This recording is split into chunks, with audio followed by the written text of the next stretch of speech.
in the water like I told you. Testing, 1, 2, 3. Hi, Sam. I can hear you. Hey, Abby, how are you? Good. How are you? Good, good.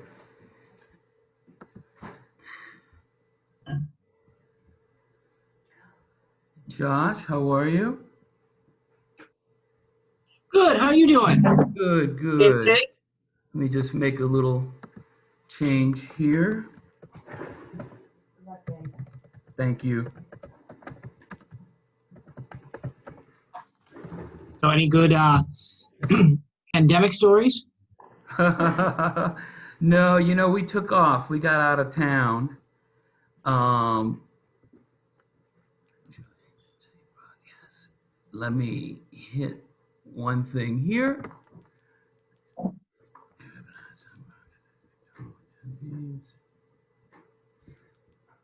Oh, wait.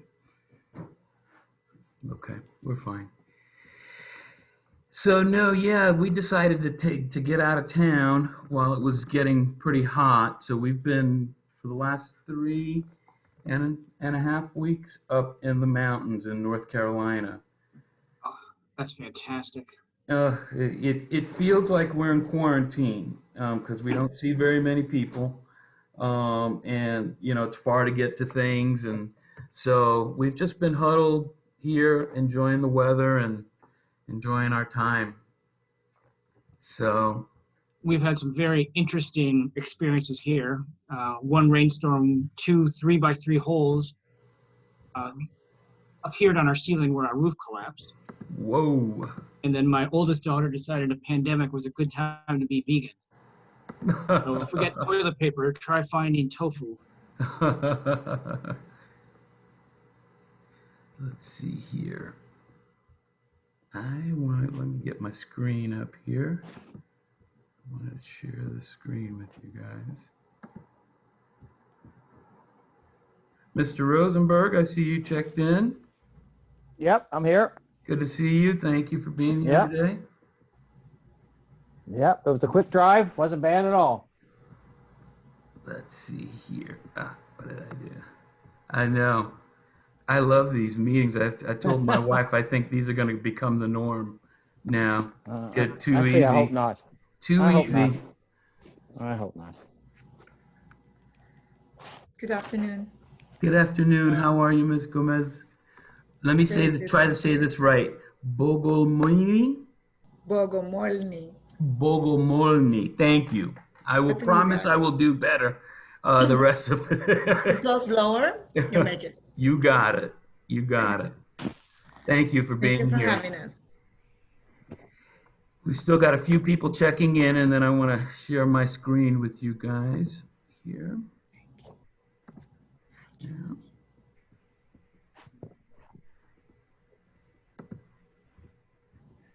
Is there one voting precinct in Brickell? At this moment, not. I believe. No, I'm talking about during the regular time. Two precincts. Tuesday. There's 2. There are 2. Oh, okay. I let the aficionado, the residents, answer that question for you. How are you, Ernesto? Fine, and you? Good, good. Mayor Lerner, I see you're in. How are you? I'm good, thank you. How are you? Good. Good. Thank you for being here. We've got a few more folks checking in and a couple more documents to get open here. Make sure where I am. So we'll start in about 4 minutes. Okay. Good. I do want to, once we get all of our candidates in, I would like to get a photo, and then we'll get started.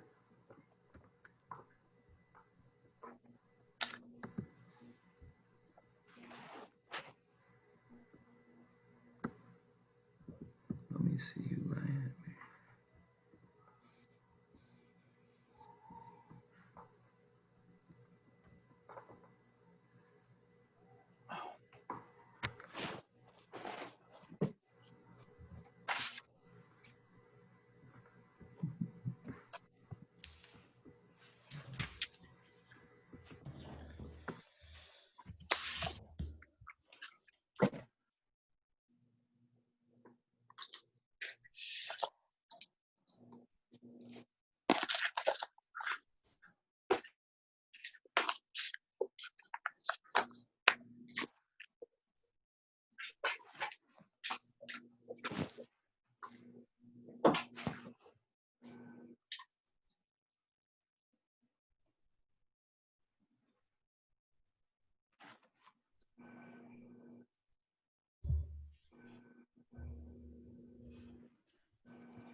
Hey, Abby. Did Antonio get the information that he needed to get on? Yes, I sent it. Perfect. Thank you so much.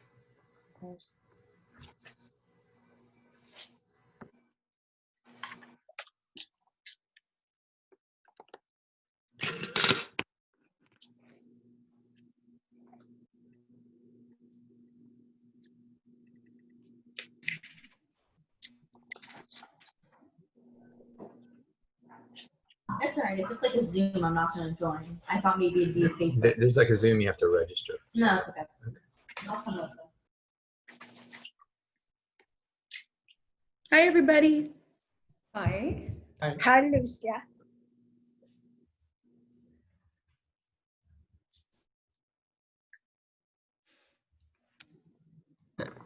Hello, Ms. Baez-Geller. How are you? I'm great. Thank you. Thanks for having us. Good to have you. Miss Garcia, Yes, you're here with us also? yes, I'm here. Can you see me? I can. Great to Hi. have you here. I believe Commissioner Higgins has joined us. Hi, how are you? Great. How are you, Commissioner? Thank you for being here. I am very good. Oh, thanks for hosting. This is a big job. I don't envy you. It's not easy. I see Dr. I know. Bild-Libbin is here. And also Russ Rywell. Yes, I'm here. If you can All hear me. right, perfect. It looks like we have almost everybody here. I'd love to get a screenshot. And Abby, can you back me Yeah. up? And maybe you can get a nice screenshot of our candidates and panelists. Looks like we have almost everybody. And so we can get it started on time. Let me see. Yeah, but I don't see you. Hello? Hello? Dr. Bild-Libbin, here we go. Yeah, but I don't see you. I don't see you. There should be You a see little, me? yes, we could see you. There should be a little grid that you can click on. It's like 9 blocks. Yeah. And if you stretch the screen. It says you're seen. Okay. 1 second. You can see me, but I cannot see you. Is that what it is? Yeah. Okay. Perfect. There, I can see you. All right, but here I we go. see you. Got I it. see. Thank you, everybody. What I'm going to do is let me let in all of the attendees, and then we can get started. Perfect. I think we're ready. Let me, No. I'm not. Good evening, everyone. My name is Sam Joseph. I am glad to have you here this evening for the Urban Core Virtual Candidates Forum. On behalf of BHA and also the Urban Core Community Coalition, I want to thank all of our participants, all of our candidates for being here today and for participating in this event.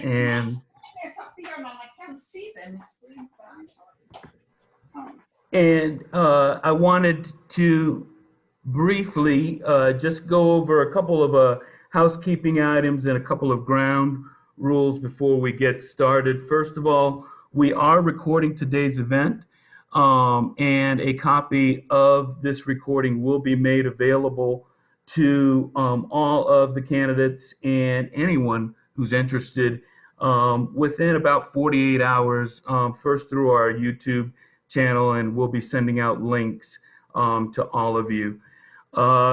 The other thing I wanted to let you know is that if for any reason we were to run into any issues, and we haven't had any problems at any of our recent meetings, but just in case, I want to make sure that we do have families and others on the line. So if there are any problems, I will cut the feed and line. I am hosting today's meeting, and I will immediately send out a new sign-in to the candidates and staff, and unfortunately attendees. It will mean we won't have any attendees. We'll just record the rest of the event ourselves.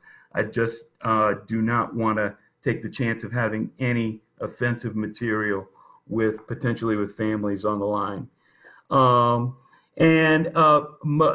than the participants and a couple of our co-hosts, Ernesto Cuesta, who you will meet in just a minute, our president, and Abby Ape, who is the director of communications for Brickell Homeowners. Most of your mics and cameras will be off. We'll have the candidates only, and those few folks on. I will be accepting questions still throughout the meeting. There were some that were submitted online, but if you want to ask a question, just hit the Q&A button and that will be sent over to me. If we do not get to address your question today, as I always promise, we will address it in the future and it will be recorded. So I promise you we'll follow up. So without further ado, I'd like to introduce you to our president, Ernesto Cuesta, to do the president's welcome. And then we'll talk a little bit more about the rest of the agenda and move on from there. Ernesto?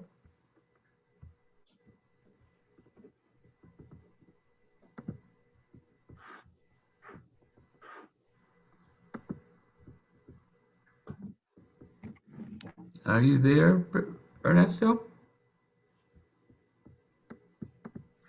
Ernesto, you seem to be on mute. Here we go. There we go. Good evening, ladies and gentlemen. It's a pleasure to have you all tonight. I was saying that this is the first time in the history of organization that the forum is virtual and not alive. This is historic, but it is what it is. I want to mention that aside from your participation, that our organization rejects totally low-class political campaigns. I would like to remind every candidate that the Brickell community is a well-educated and informed and active in politics. And none of us will be fooled by low-class political campaigns. We know who are our friends today, and we know who will be our friends the day after the elections. So having said that, let's move forward with the event.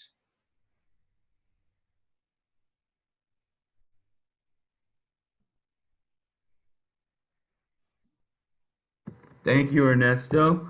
I do want to briefly have Abby say hello. Abby, our Director of Communications for Brickell Homeowners Association. Hi, everyone. Thank you so much for joining us. We're looking forward to sharing introducing to you these amazing candidates and just for us to make a well-educated and informed decision when voting. It's very important that we all vote. So I encourage you to go on social media and urge your family members, your friends to vote. It's so incredibly important. And so thank you for being here, and thank you to our panelists and to everyone on our board. Thank you, Abby. Look, there's no way we can do this alone. As you'll see, we have a lot of partners to help us out in this effort. This, I think, is our second candidates forum and at least our probably a dozen different virtual meetings that we've been doing since the pandemic. So we really appreciate all of our neighbors, partners, and friends in the urban core that can help us through this process. Just real quickly, what we're going to do is we'll do candidate opening statements in just a minute. I do have one small piece of business I need to do in terms of our sponsor and host today, Christy House, who graciously provided us the Zoom line. And so we'll see a small video from them, and then we'll do candidate opening statements, race by race questioning, and and then we'll do our lightning round, questioning, audience questions, and then closing statements. So it's an action-packed day. So we've already heard from Ernesto. Let me tell you a little bit about, and actually show you.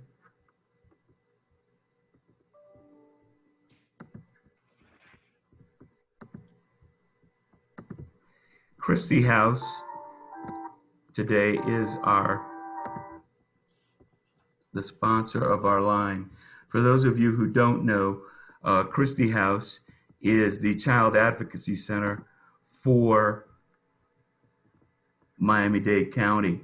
And so they handle all of the cases and issues that deal with children abuse and particularly sexual abuse.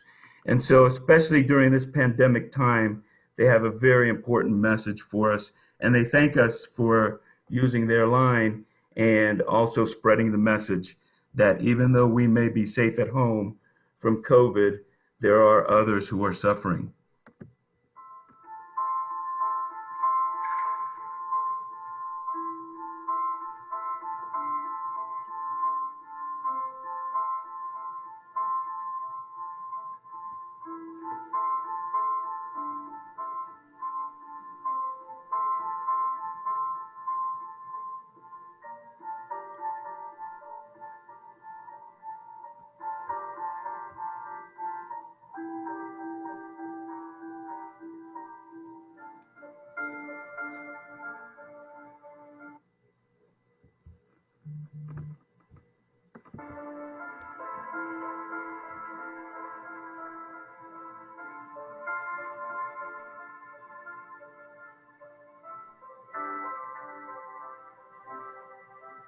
I don't think we're seeing the video.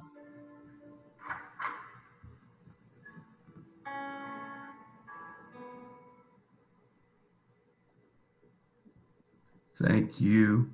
I appreciate your indulgence there. Let's get back to our program.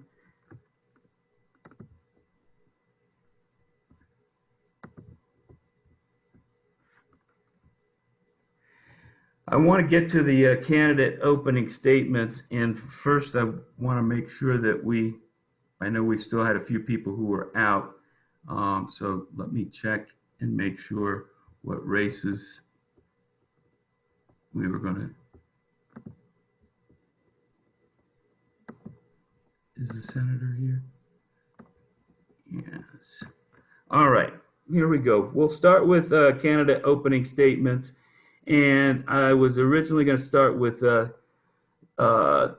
Senate District 37, but it looks like we do not have Senator Jose Javier Rodriguez yet. So let's move on to State Representative District 111. And I know we have State Representative Nick Duran.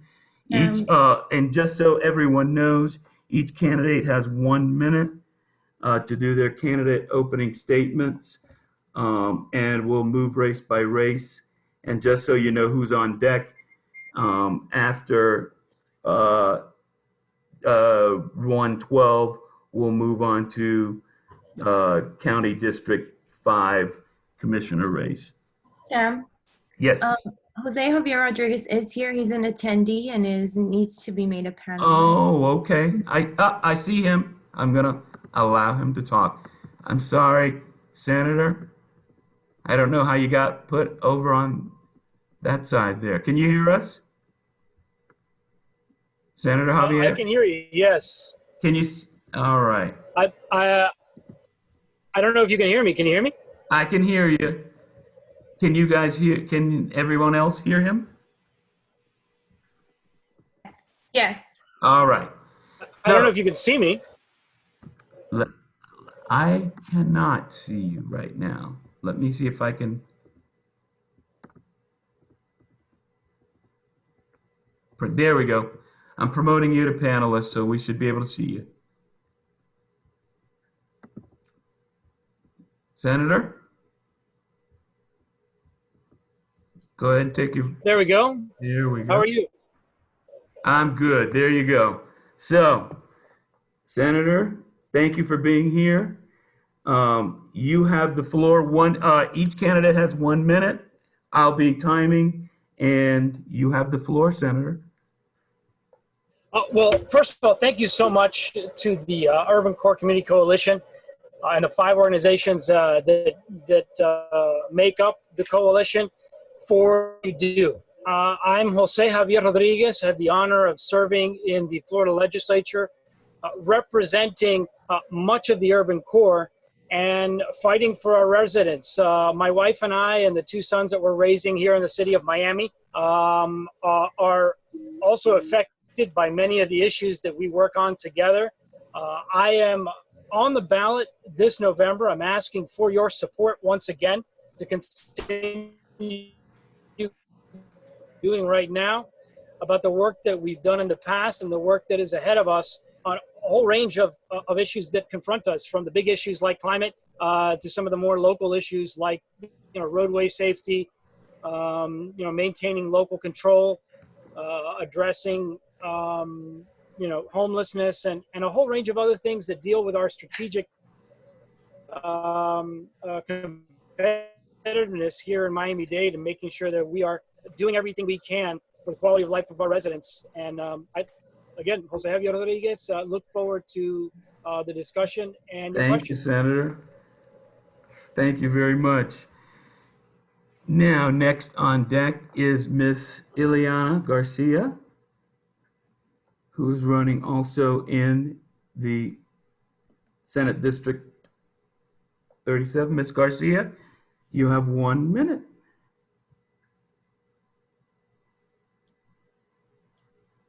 Can't hear you, Ms. Garcia. Unmute yourself. Can't hear you, Ms. Garcia. Is that better? There we go. There you go. Okay. There you go. The floor is yours. Thank you so much. This is like my second one. Anyway, so as you mentioned, my name is Ileana Garcia. I am running for Senate, Florida Senate here in District 37, district that I was born and raised in. Something that I am very much looking forward to do. I think that in this day and age, and with everything that we see going on, it is important to reach out on all realms. I think that it's important to roll up your sleeves, to do even more than what's being asked of you as a politician or as a public servant, but just a human being that enjoys everything that this district has to offer, in particular the area of Brickell.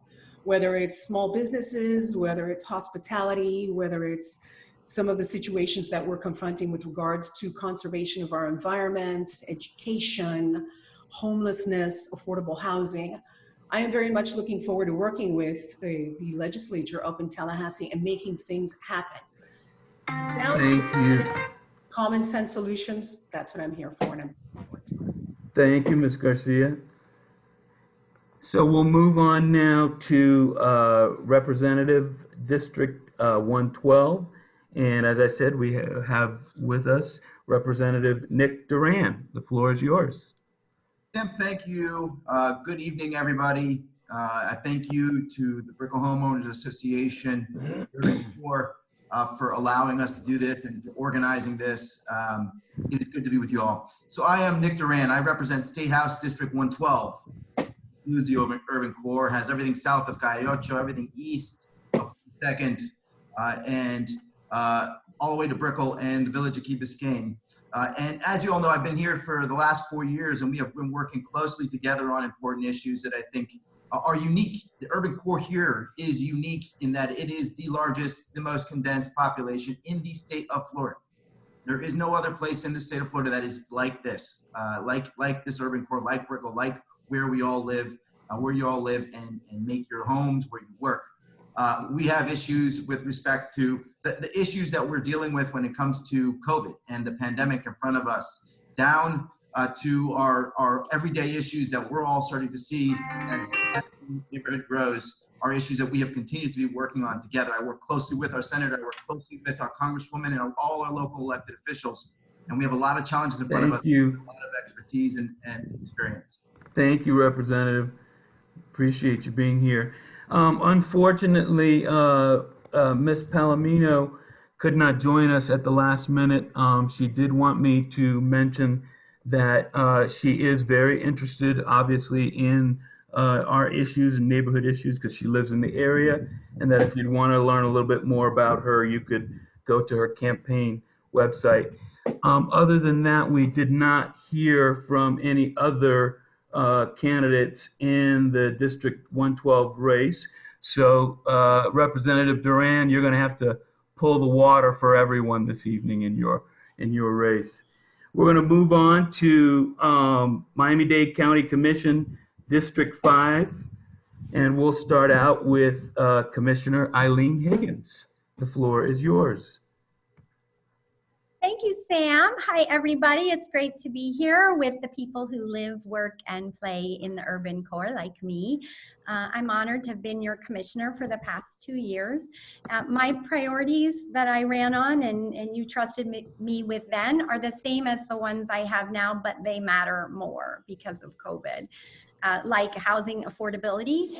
It was a crisis earlier and it looms even larger now. My plan for District 5 has found the land and the financing to preserve and build 4,000 housing units. Transportation, those of us that use it still know it's got to get better, go more places, and be more reliable. I'm working on that. In our neighborhoods, we know in the urban core, we need more green spaces, safer streets to bike and walk, and children need a neighborhood school. And then, of course, our economy. The next few years are going to be all about rebuilding. Since March, I've been laser focused on delivering financial relief to businesses and residents. And when this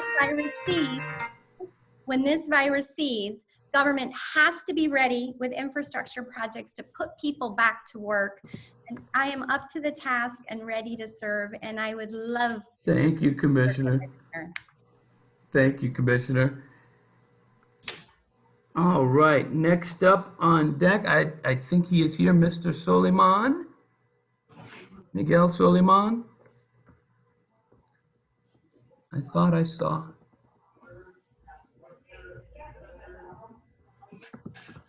All right, I don't see him right now, so I'm going to move on to the next candidate, Mr. Renier Diaz de la Portilla. The floor is yours for 1 minute. Good evening. My name is Renier Diaz de la Portilla. I was born and raised in Miami, very close to the urban core. My parents still live in the Shenandoah neighborhood in Little Havana for 53 years. I love this community. The reason I'm running is because I think I know it better than the incumbent because I was born and raised here. I also have the training and the experience that is much needed under the COVID-19 crisis, having served both in the legislature and on the Miami-Dade County School Board. I am very, very familiar with these issues because I have been an elected official during other crises in the past, such as the foreclosure crisis in 2008, and I was even elected during 9/11 when I was a state representative. So I have the leadership experience to navigate out of crisis situations. I don't believe the incumbent has done an effective job at leading our district and representing our district. Excellent. Thank you very much, Mr. Diaz de la Portilla. Miguel Soliman, did I see you? Still? All right. Perfect. Look at that. By the way, and I meant to say this, if you can say it under time, please feel free to go under time. That's wonderful. I find it very professional myself. Miami-Dade County Commission, District 7. Mayor Cindy Lerner, I know is here. The floor is yours for 1 minute. Okay, good evening. Thank you to the Urban Core Coalition and Brickell Homeowners Association for giving us this opportunity. I'm Cindy Lerner. I am a former state representative and former mayor of Pinecrest. What I've learned over the course of my experience is that it's the local, municipal, and county government where the rubber meets the road. That is where our residents expect our quality of life, policy issues, and investments to be made. I've done that for 8 years as mayor of Pinecrest. I worked with other cities locally and nationally through the National League of Cities and the Miami-Dade League of Cities, and I've learned best practices. I want to see our county move forward out of the paralysis that we've been in. And I'd like us to be a leader in best practices, to collaborate with all of our cities and be the leader that we are capable of being. Thank you very much, Mayor Lerner. Next up, Miss Raquel Regalado. Hi, everyone. How are you, Raquel? Good, good. It's great to see so many old friends. For those of you who remember when my father was a commissioner and we worked on the park in Bayfront in 2005, when people said that no one would have children in the downtown area. It's wonderful now to talk about being your county commissioner. I served as your school board member. I was elected in 2010. And speaking of education, I was the one that took to the school board a school for Brickell. We fought for so many years. As many of you know, I represented you on the school board, but I was not the school board member for the area. But that didn't stop us from taking on the district, taking on the DDA, and really giving parents the information that they need. Now you have an opportunity with Academica. We've been on here many times talking about the expansion of Southside, and at Miami-Dade County, I would also be working on education. Miami-Dade County is the largest provider of Head Start, the largest provider of summer camps, and now more than ever, we need someone that can bring together the county and the school board. We're out of time, but big shout out to Alfredo Duran, who's supporting me and who's watching. Thank you so much, Ms. Regalado. Thank you for being here. And we have up next Mr. Michael Rosenberg. The floor is yours, Mr. Rosenberg, for 1 minute. My name is Michael Rosenberg, and I'm running for Miami-Dade County Commissioner in District 7. I don't see a picture, though. I see you. Okay. I've never been a candidate for political office, but after many years of being a very active community activist, I've decided to listen to the calls of the people I've helped through the years and encouraged me to move to the big stage of county commissioner. I have been the president of the Kendall Federation of Homeowner Associations for 8 years. I had to resign from the Kendall Federation to run for office, but much to my surprise, my board had an emergency meeting and changed the bylaws that required that resignation. Those bylaws had been in place for 42 years, and I believe that tells you more than anything I can say in 1 minute why I would be your best choice for county commissioner. Those that know me have watched my approach to issues, attention to detail, the never give up mentality. And as your commissioner, you will see a whirlwind of change in how county government responds and listens to the community. Thank you. Thank you, Mr. Rosenberg. Now we'll move on to the big race, especially for us, for parents, and especially in this day and age of talking about school reopenings. Miami-Dade County Public Schools Board Representative, District 3, and we're going to start with Miss Lucia Baez-Geller. Hi, everybody. Thank you, Urban Corps, everybody that helped to put on this great forum today. I'm Lucia Baez-Geller, candidate for School Board District 3, and I'm running because I believe in allowing every student the opportunity to succeed. That opportunity was given to me through my mom, who worked hard so that I can focus on my studies, and through my teachers that taught me to strive to be the best. Good was never good enough. And for the past 15 years, I've been able to give that same opportunity to the thousands of students that I have taught as an English teacher at Miami Beach Senior High. So I'm running for school board because in the past 15 years, I've been able to see what works, what doesn't work. I've been able to see the impact that good policies and bad policies have directly onto our students, teachers, and families. And I've seen the problems of overcrowding our classrooms, overworking our teachers, over-testing our students. And I'm ready to bring my firsthand experience, my firsthand knowledge to the school board once you elect me. Thank you. Thank you, Ms. Baez-Geller. Next up, we have Dr. Raquel Bild-Libbin. The floor is yours, Dr. Libbin, for 1 minute. And good evening, and thank you so much for hosting this forum. I feel at home because actually my daughter lives here and I visit her frequently for the restaurants. The development and the population of this area has been exploding, and the implications for a school board member is the high quality education that becomes a priority for families and is an essential quality of life. I'm a child psychologist who has earned a master's degree in education and a PhD in counseling psychology. I've treated children and families for over 30 years while owning my own business. I bring the experience needed to advocate for the educational needs of all children, including the need of pre-K, mental health, special programs, and school choice. I also bring the awareness of my urgent need, or your urgent need, of a high school and pedestrian corridor for the community so children can get to school easily. I look forward to your questions. Thank you. Thank you, Dr. Bild-Libbin. Next up, we have Miss Marcela Gomez-Bogomolni. Sorry. That's okay. I'm going to say it slower. That's okay. I understand. My name is Marcela Gomez-Bogomolni, and I am a social worker. I have a master's degree in clinical social work. I also have years of experience in journalism as a reporter, a news reporter in the Miami-Dade area. I've had experience working in self-help and supporting communities to do intervention. My platform brings to the Miami-Dade public schools importance in mental health, social intelligence, and emotional intelligence to our kids, also to prevent the use of drugs, and to maintain, bring art and physical activities as tools of intervention in mental health and mindfulness. I've been working in the community, helping refugees and immigrants for already 25 years, and bringing difference in the lives of a lot of foreign trained professionals, helping them to reestablish their degrees in America. I created the first company doing this in the private sector, nationally speaking. Okay, thank you. Thank you very much. Next up, we have Mr. Josh Levy. Good evening. My name is Joshua Levy, and I'm the only candidate with children in our public education systems. And I chose to send our children to the public education system.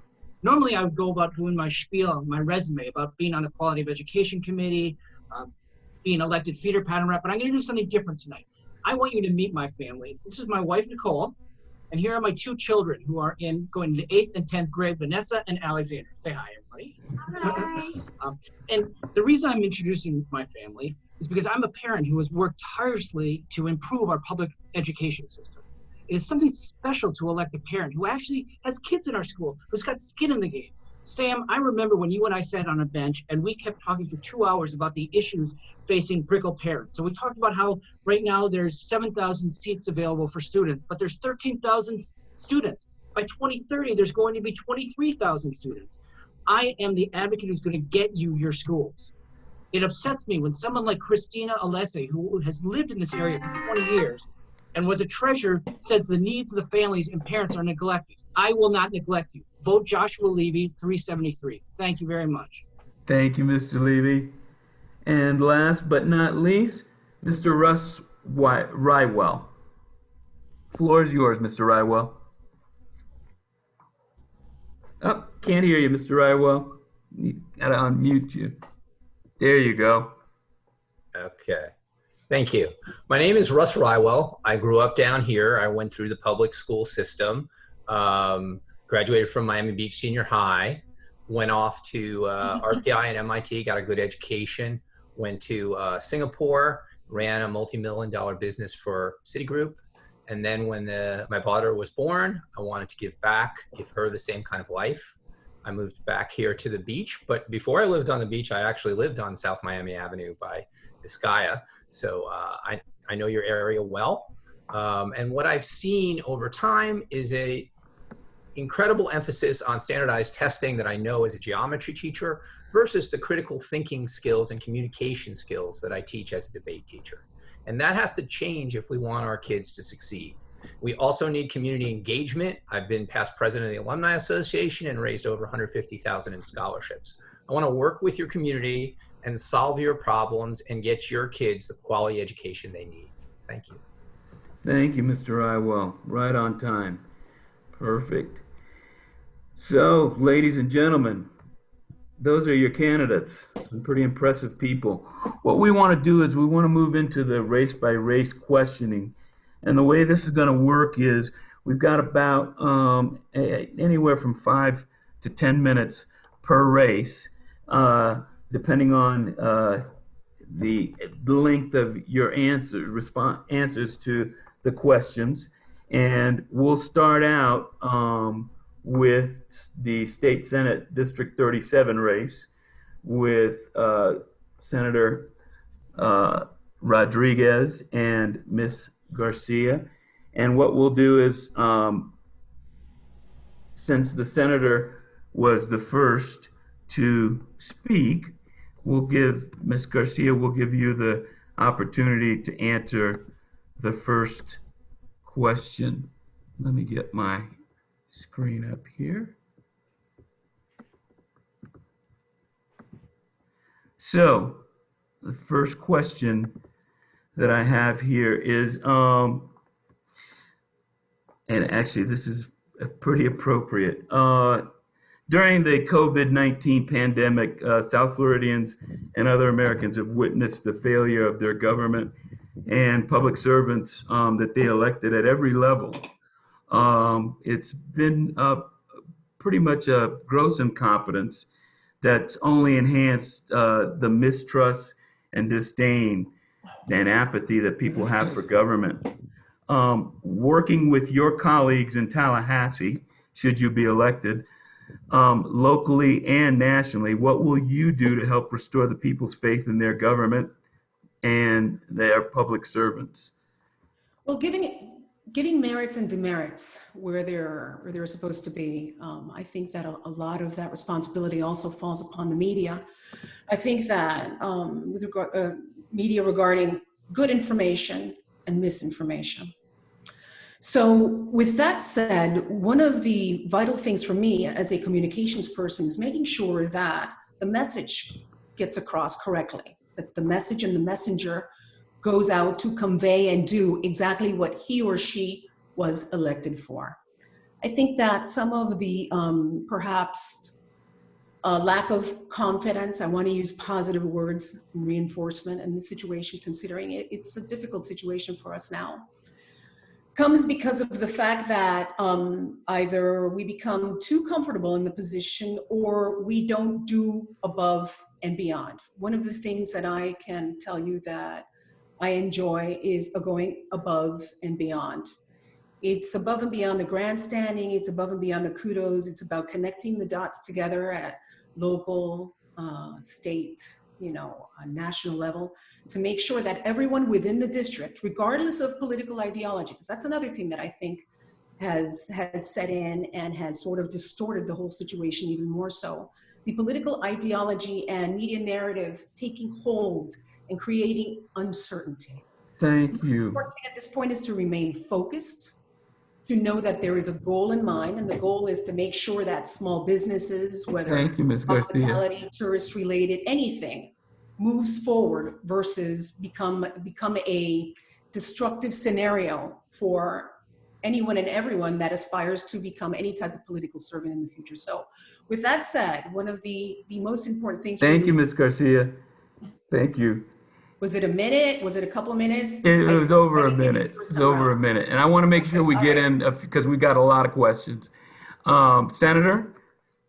Well, first of all, thank you for the question. So, we are at a time where we have over 500,000 confirmed cases and a death toll approaching 8,000 here in Florida. I accept the premise of your question, which we have failed leadership. I mean, it starts with failed policies in Tallahassee that goes back a long time. This is a partisan statement. I'm a Democrat. And a lot of the difficulties we've had in our healthcare system and economically are due to those failed policies and failed leadership. It's not simply the policies of the past. It's frankly, the governor's mansion and a lot of our state agencies have fallen down during this public health crisis. So when it comes to what is it that we can do to restore the public's faith? Number one, with respect to healthcare, do what we're supposed to be doing. Test, trace, isolate, all the things that we've been told to do and we still haven't done here at the executive level. With respect to schools, local control. School boards make the decisions. We should back off of Tallahassee. And the last thing I'll go over with your indulgence, just because my opponent will. But briefly, transparency is the other key aspect of this. I would frankly, I continue to advocate for the free flow of uncensored information to decision makers, public and private, and certainly stop any attacks, coming from the executive here on the media. I don't think that helps at all, as we're all trying to come together and do. Thank you, Senator. Thank you. Thank you. This question, actually, this one will be for you, Senator, first. Community associations and other special interest community groups were not included as part of the pandemic recovery efforts. And thus, most of them are facing financial hardship and some collapse in some cases. What will you do to advance, to advocate for financial recovery for community associations and other special interest groups, nonprofits especially? Well, I appreciate the question, and I will continue fighting for nonprofits and community associations. We were able to get some reforms in the past that were, very pro-local and pro-resident. I think one of the biggest challenges is that you're largely referring to federal funding. And the biggest challenge that myself and many of my colleagues have is that the governor, the Senate president, and the House Speaker in the state of Florida at the state level refuse to allow a special session. Many of us have used every political and legal mechanism we have to try to trigger a special legislative session so that we can do our work as a legislature, but it's hard to explain to constituents why Republican leaders in Tallahassee don't believe that there's anything for the legislature to do during an unprecedented pandemic and unprecedented economic crisis. So, we're going to continue fighting for our community associations, community groups. I was gratified by some of the things we were able to get through in the budget this year and some of the things we were able to protect from a veto. Thank you, Senator. But many of the things that were vetoed were local projects that would have helped locally. Thank you. Ms. Garcia, same question. If in office, what will you do to help alleviate the stress for community associations and special interest groups?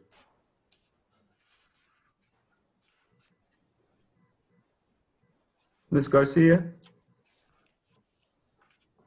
Can you hear me now? Yeah, gotcha. Okay.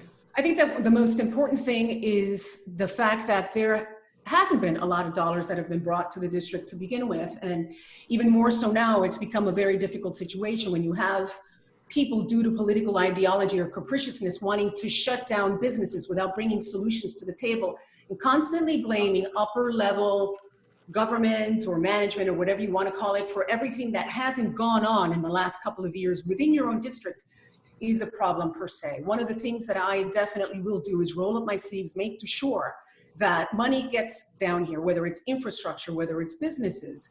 Everything needs to be allocated properly, less of the blaming game and more of the, what do I need to do to make things happen?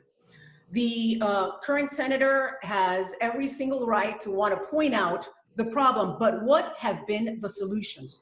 Whether it's today, whether it's yesterday, or moving forward. You cannot constantly sit there and complain and not bring solutions to it. Thank you very much. Thank you, Ms. Garcia. Last question for this duo. Miami's urban core is a very unique place to live. And a lot of promises have been made to folks to come and induce them to come and live in the urban core. But we're only a tiny portion of your district.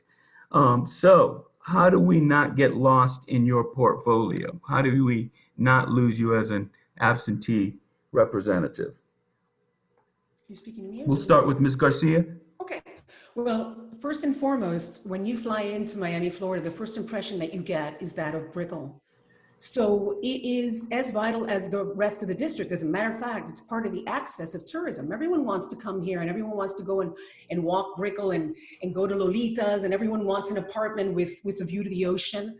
So it's one of those things that it has to be as important as the rest of the district, considering the fact that it has all of these things that have been deficient for the last couple of years, whether it's been affordable housing, whether it's been confronting the situation with the lack of schools that you need for the district considering the growth in that area. It's attacking and helping and enabling parents to have more opportunities for school choice. And it's one of the things that definitely I think needs to be done is basically relaunch District 37. Everything that the current incumbent has not done will get done in the next couple of years.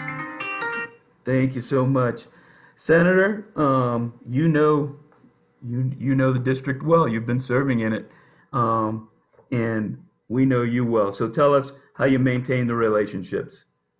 Well, that's right. First of all, thank you. I think you used the word, I don't know if it was advertent or not, but the word absentee, and that's absolutely not the case. Like I said, my wife and I and our kids, we live in the district. So even though myself and, Rep. Duran and others, we travel to Tallahassee, we live here. And I'll just mention two issues just to highlight. One is the issue of climate. Climate affects every other thing that we're working on. This year, after many, many years, we finally passed a bill I sponsored, which is the most transformative bill on climate that the legislature has ever passed. It's significant. It deals with, frankly, protecting taxpayers and planning for the future. And the second thing is a series of roadway issues and local pedestrian safety issues that we've been able to work on together over the years. One of them to change how FDOT approaches roadway construction, but also a number of other advocacy points. And local control is going to be continue to be under assault, and we need to continue fighting for that to make sure that decisions are made locally and closely, like the signalization issues that y'all are dealing with. Thank you, Senator. Thank you. Wonderful. I want to move on to the District 112 race, and although we only have one candidate here, there were some important questions that came out. And so, Representative Duran, as I said, I'm going to ask a couple of them to you. The first one is, and I know this has been one of the most important ones we've gotten, the state's unemployment system. It continues to be a problem. What is your idea for fixing it, and how will you work to get your idea and this issue resolved as quickly as possible? Sure. So I would say the first thing is we have tried, and the Senator had mentioned this, that many of us have tried to bring us back to Tallahassee. This is even before July. Once we saw that the system that was built to fail was absolutely doing what it was built to do, we had urged our colleagues to do this. And the Senator was right. The governor and our leadership in both the House and Senate didn't want to go up to Tallahassee to fix the system. And I think really what we're talking about right now is a reality that we have to go up there and rebuild our employment benefit system, unemployment benefit system. And it needs to be called an unemployment benefit system. It's called something else. And what we really need to do is work on investing on real technology that works. What we end up doing in Tallahassee is we buy platforms left and right for different agencies. Nothing merges. And so when you have information churn, not having a seamless transition of information from one agency to the other, it gets stuck in perpetuity, gets stuck in a black hole. And we need to fix it. That's one of them that I think when we go back up to Tallahassee, we will be working on and full intent on making sure that technology fits the population we need to serve. Excellent. I think this is another really big question that we've gotten, and I know the schools are not directly under your purview, either the House or the but parents are worried. School reopening is coming. The governor and the Department of Education are pushing for school reopening as soon as possible. But parents and constituents and also the employees who are going to work with these kids are not getting much information about how this is going to get done safely. I know the school district is separate and does most of their own governing, but who is going to make sure that they are putting in the protocols once they're developed, the safety protocols that are going to make sure that all of our schoolhouses are really safe? I believe in trust, but verify. And how in your role can the House help us parents feel better about sending our kids to school? Sure, Sam, that's a great question. And, look, I'm a state representative, but I'm also a parent. I have 2 children. My daughter is 6 and my son is 9, and they both go to school, our public school system. And these kinds of questions are the ones that myself, my wife, Danielle, and the parents that we go to school with are all discussing these kinds of issues. A couple of things on this one. First, we have a lot of interaction with our Miami-Dade County Public School System. We have meetings with them whenever we want to have questions. About a week ago, we met with the superintendent and his team to run through what are the protocols, some of the safety protocols that you're going to put in place, what are the reporting mechanisms that you're going to have to ensure that if we do feel that there's a level of concern, that it's shot up quickly and discussed. I also happen to serve on the board of the Public Health Trust, the Jackson Health System, and it's another place where we're all connected. And I think one of the roles as a state representative is the ability to get on the phone and get an answer from folks quickly. And this is something that we pride ourselves in doing. My office, myself, and others work hard and tirelessly to ensure that the information we learn is shared and conveyed as soon as we know it. If you have a concern, you reach out to us. That's one of the most top priority things. The other second is we have to go to Tallahassee, fight for money to ensure that we have the funding for our public school system, so that they have the healthcare dollars to do what they need to ensure our school is safe. That's what we're going to do when we go up there, roll up my sleeves and fight for that money. Thank you very much. Appreciate it, Representative. I'm going to move on to Miami-Dade County Commission District 5 race. And the first question there, let me get my questions up here.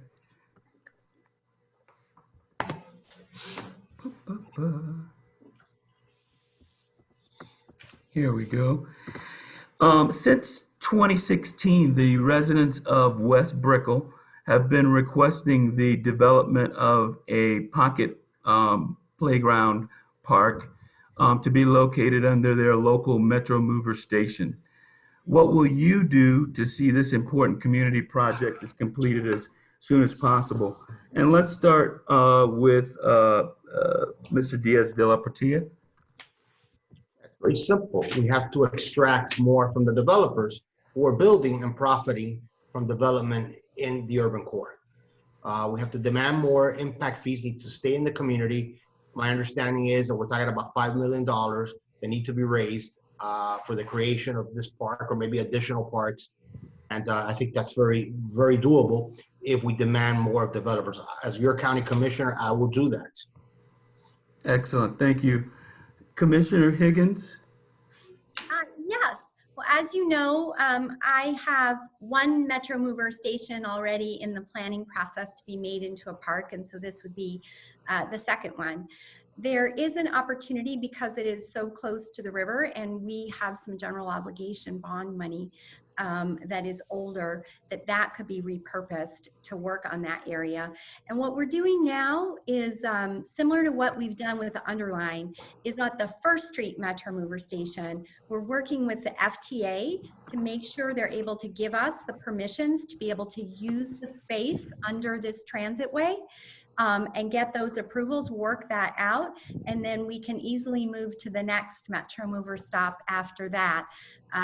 But there are some funds available at the county level that can be activated for that, but we just need to work through the FTA process to make sure that we're actually able to use that space for this purpose. Thanks. Thank you very much, Commissioner. The next question is, the Army Corps of Engineers recently released a study requesting somewhere 12 to 15 foot seawall along the bay stretching across Miami's urban core water access. The plan did not go over as well as I think they would have liked. Working with the stakeholders, what will you do to help alleviate the community's concerns while helping to come up with a plan for addressing what is a very important issue? And we'll start with Commissioner Higgins. Well, I'm glad the Army Corps is looking at things that can be helpful to our community, particularly some of the things at the Miami River, right? Some innovative walls and things that would be able to keep the river from flooding. But the wall in the center of Brickell is absolutely ridiculous. I went up to Washington specifically to give my comments on this in January, to make it very clear that this was going to be unacceptable to put a giant wall that is going to divide the economic center of Miami-Dade. And I will continue. And by the way, we have done the same level of commenting on my role because I serve and represent you on the DDA as well. And so we have already been very vociferous in saying that that is not a viable solution. And we expect in the next round that they come back with something that considers the neighborhood, that it's a neighborhood. And we need better out of that. Thank so you. Write a letter. Don't let me do it alone. You guys send your letter. I met with Senator Rubio on it already, so write your letters. Thank you, Commissioner. Mr. Diaz de la Portilla? Well, I don't think the solution is writing a letter. You're an elected official who lives in that community, a resident of that community. You live in downtown, Ms. Higgins. So writing a letter is not the answer. When you went up there and you did your committee hearings and you've been campaigning on that issue, what did you actually accomplish? The answer is nothing. So I think you need a commissioner who does more than ask people to write letters, who actually resolves problems and attacks the issue head on, using my multiple relationships and my experience in government from the legislature on up to Washington, D.C. I will resolve the problem. The seawall issue is a huge issue. Perhaps we could start by not misspending COVID CARES Act dollars on $10 million taxi cab programs that don't help anybody. I think we need to really address the issues that our district is suffering from with leadership and not with writing letters. Excellent, thank you. All right, I asked this one earlier. Community associations and special interest groups, as I mentioned, weren't included in the pandemic rescue recovery efforts, and the senator was right. I was speaking of predominantly federal funds, but locally we have had some of our municipalities, in particular our county, have a little bit more foresight and understand that these nonprofits and small businesses are what keep the economy going. And we'll start this one with Commissioner Higgins. Commissioner Higgins, what will you do to advocate for financial recovery support for the folks that were left out, the community associations and special interest groups, and especially mirroring things you've been doing in terms of the cultural organizations and others who we forget during pandemic time? Yes, well, as you heard from my opponent, he's been spending the past few months attacking me. I've been trying to attack the virus and the economic effects on our community. And you're right.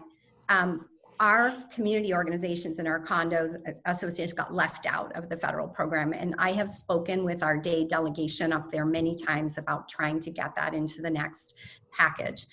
But in the meantime, what I've done at the county level is make sure that the CARES money is moved to the residents as quickly as possible. And that has been available to condo units. So everything from rental assistance, we have a $10 million program for that. We have a program that will be for community organizations, not-for-profits also. Lots of small business and recovery things.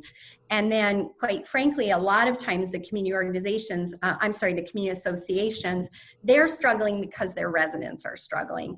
And so please take advantage of the $20 million assistance program that is for residents who have lost income. It's being administered through the United Way, and applications for that just open it. Yep. Thank you. And I'll send you guys the links to that if you'd like that. Definitely, please. All right. Thank you. Mr. Diaz de la Portilla, same question. What would you do to make sure the folks who got left out of this recovery and still continue to be left out get in? Look, I like Ms. Higgins. She just doesn't like it when I talk about her record. And I'm just talking about her record. That's all I'm doing, nothing personal. I mean, she's created $45 million worth of slush funds to help certain industries to get herself reelected. And that doesn't help the community association. Why didn't she give any money from CARES Act to the community association? Instead, she decided to give it to the taxi cab industry. As I mentioned before, she gave $10 million to the taxi cab industry. This small business slush fund that she calls a small business, how many small businesses do you know have 25 employees and have a revenue of over $2 million a year? That's not a mom and pop, as she calls it. A mom and pop is a mom and pop business that my parents ran for 60 years in this district. 5 employees, 4 employees. Those funds are not helping the mom and pop shops. They're helping big business. So I would redirect those funds. I would revamp the entire scheme that the county has created and that basically Commissioner Higgins has rubber stamped from Mayor Jimenez, because she approves everything that he proposes through emergency orders, from closing, reopening, totally inconsistent COVID-19 emergency orders that have hurt our economy. I would revamp that whole program, create real programs that trickle down to the citizens, community associations, and the people of District 5, not $2 million businesses with 25 employees. Thank you. Thank you. All right, we're going to move on to Commission District 7 race. Make sure that I have that right. Yeah. And we're going to start the questioning off with Mr. Rosenberg.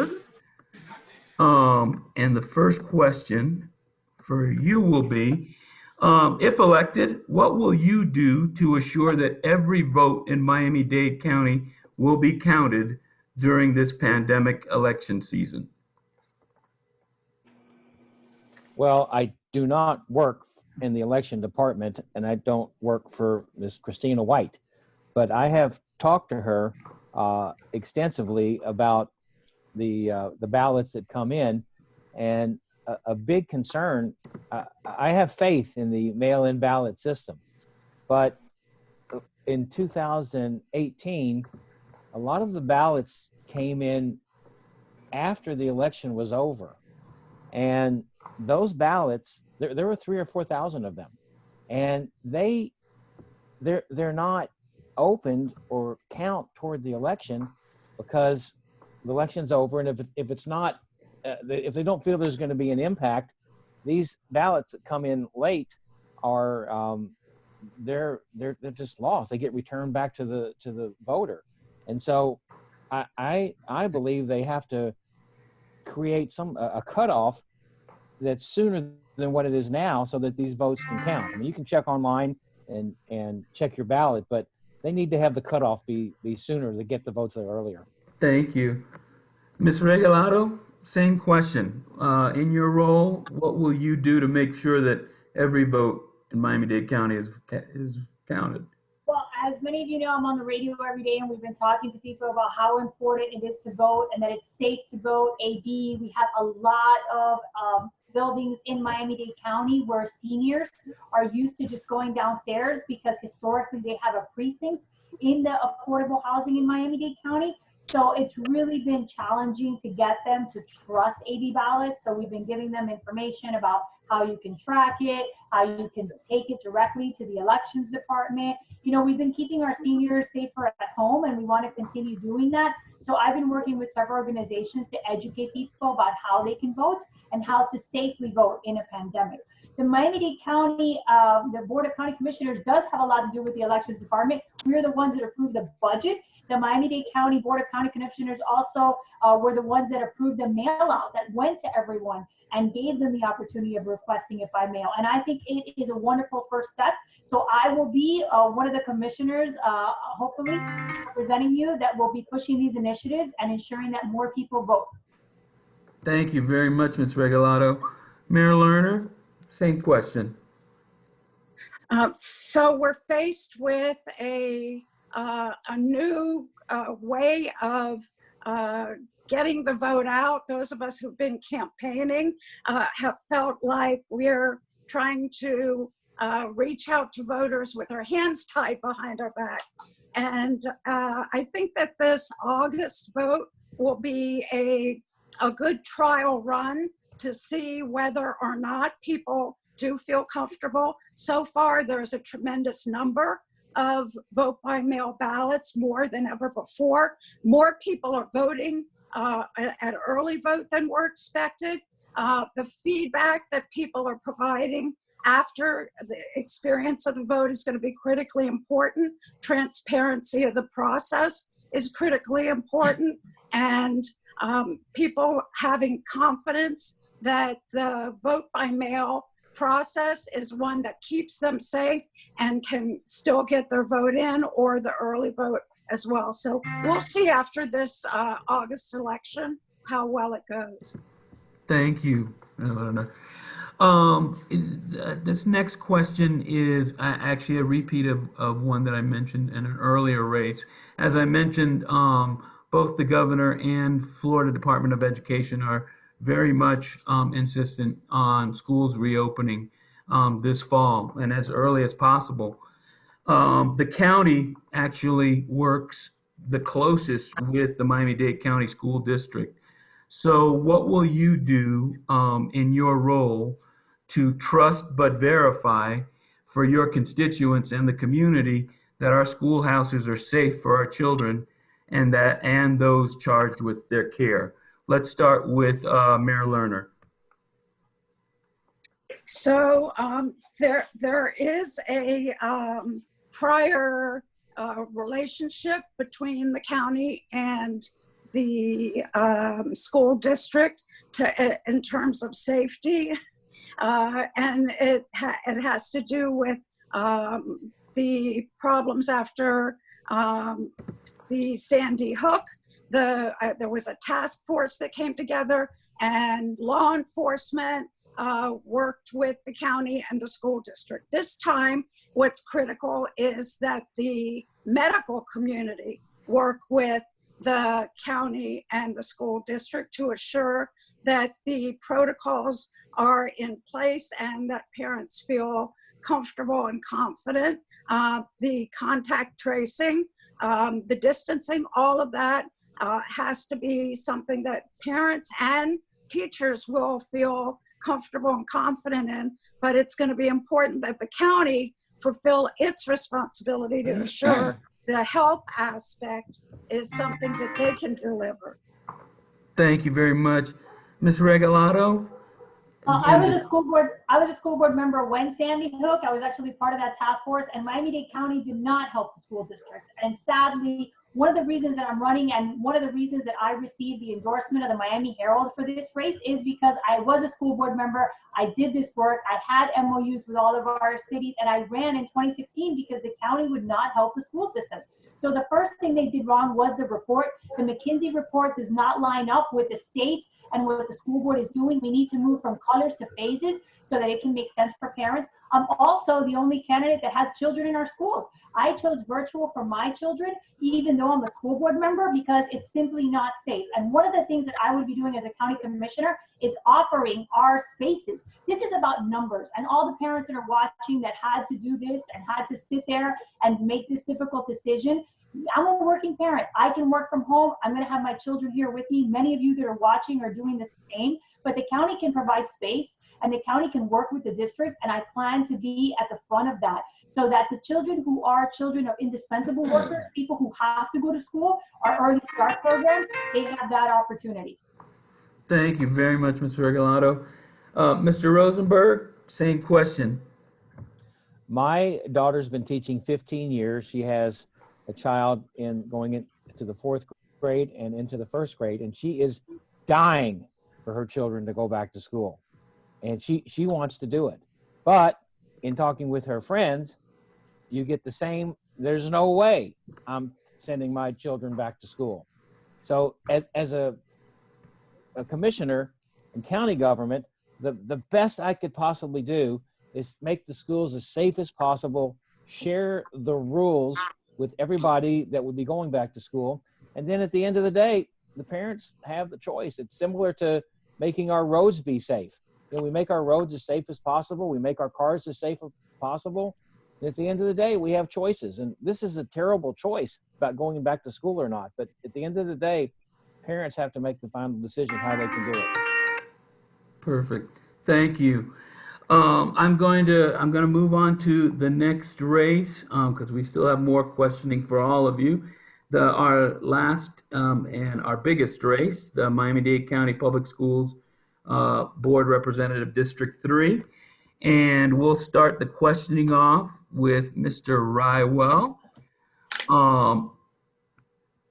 And the first question is, educating students in Miami's urban core comes with its own special challenges, including facilities limitations and an inability to offer certain curriculum and/or activities. How do you propose to provide a full educational experience for students in the urban core as their school board representative?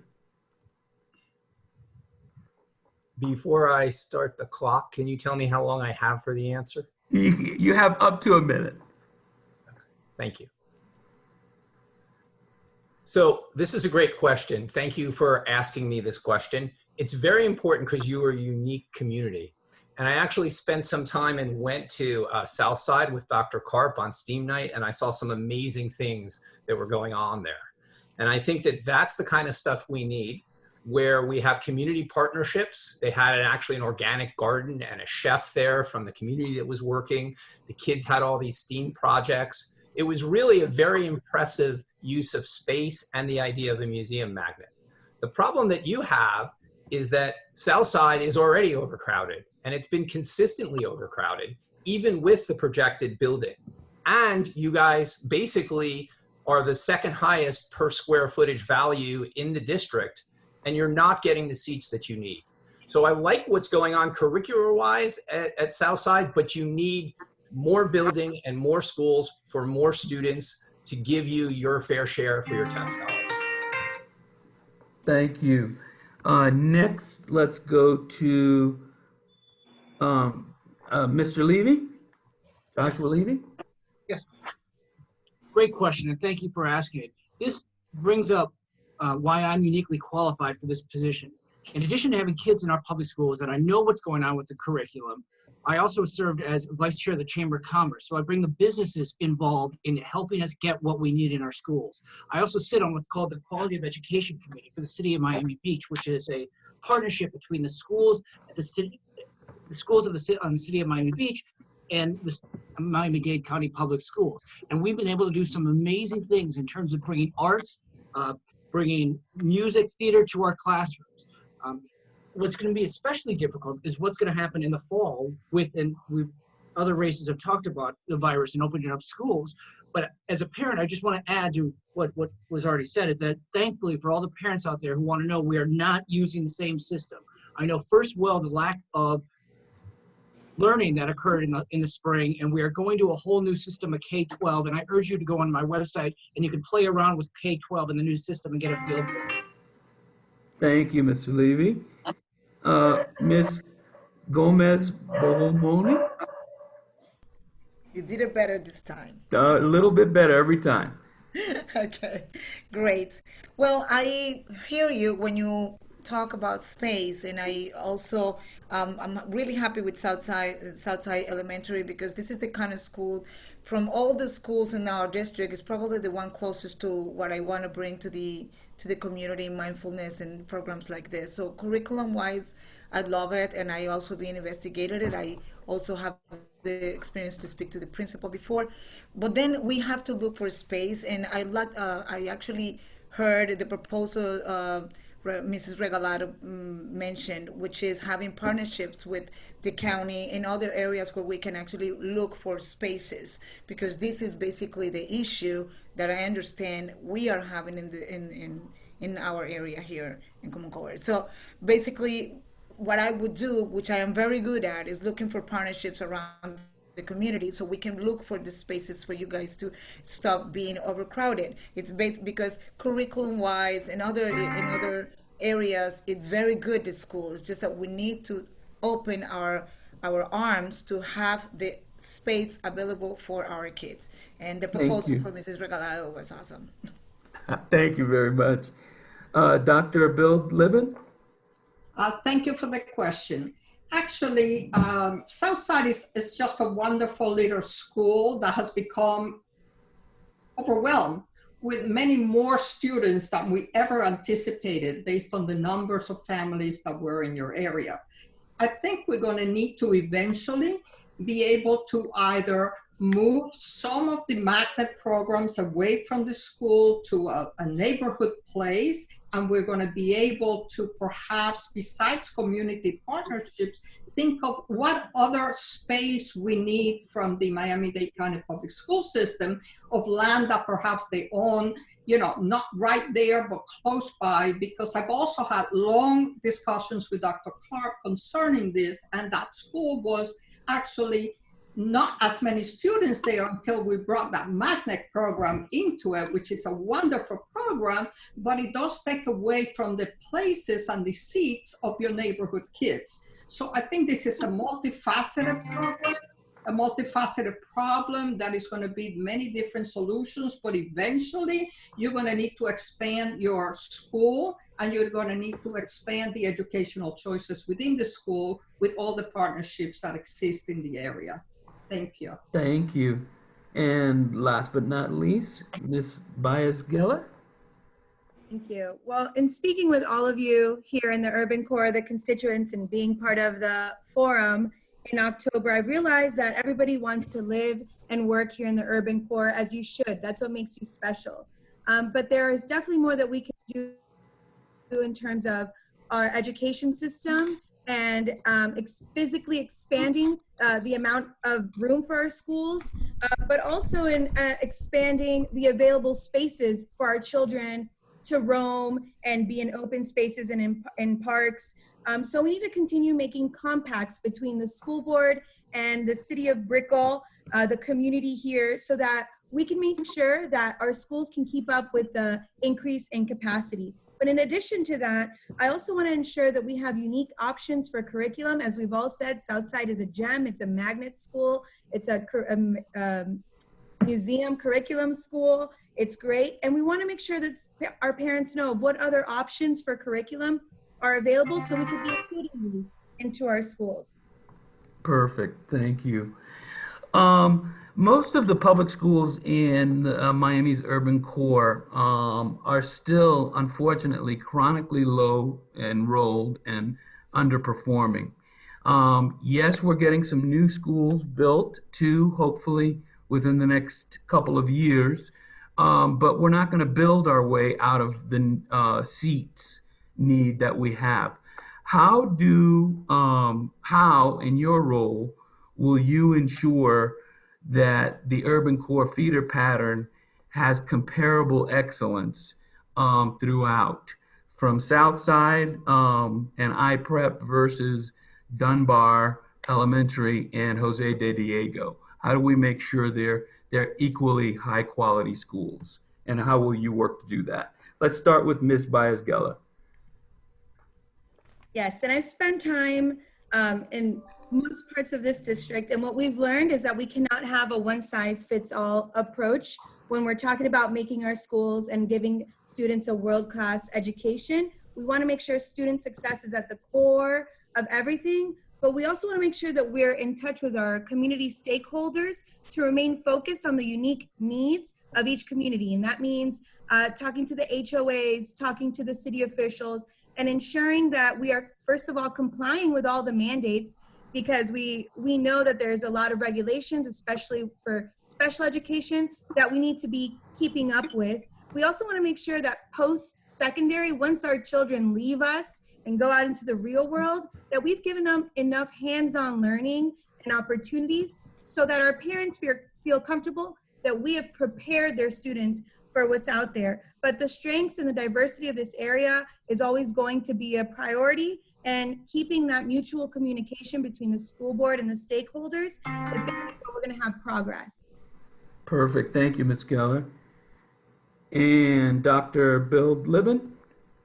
Thank you. That's a very good question. And I do think that every community is special and that we have to tailor-made to the community. But at the end of the day, what drives students to a particular school that may be underperforming is the quality of the education within what the students are interested in.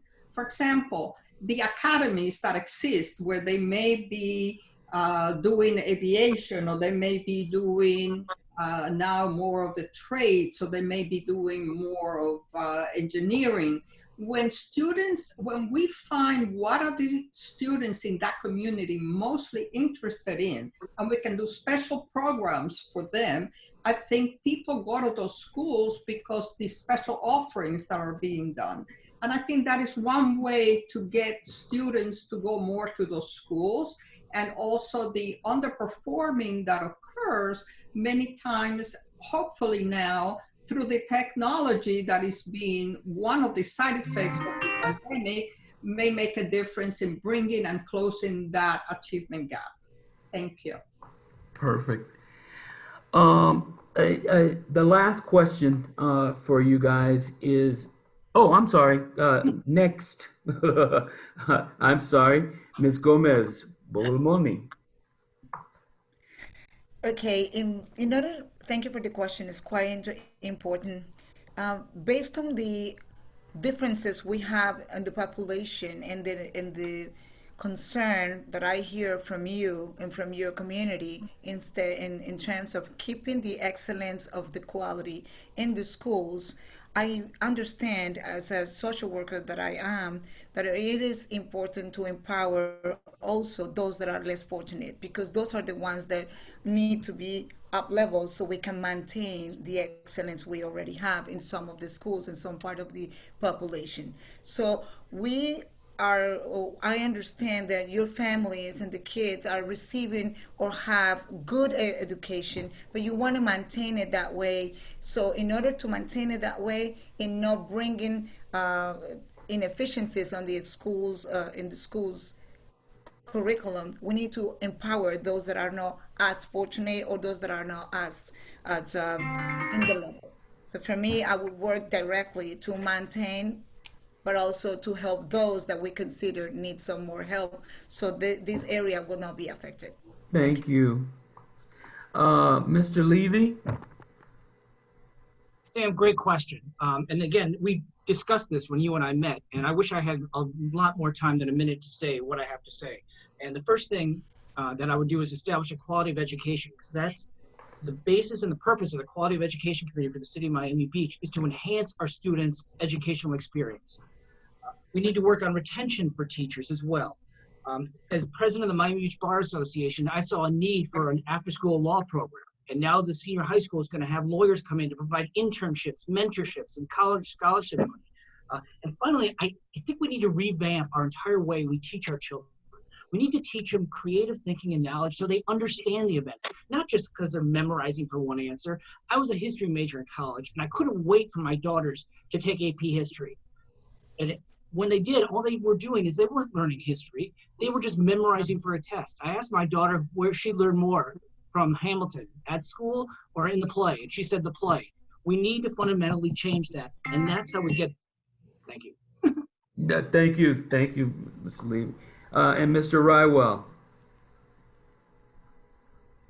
This is a great question. I'm so happy you asked it.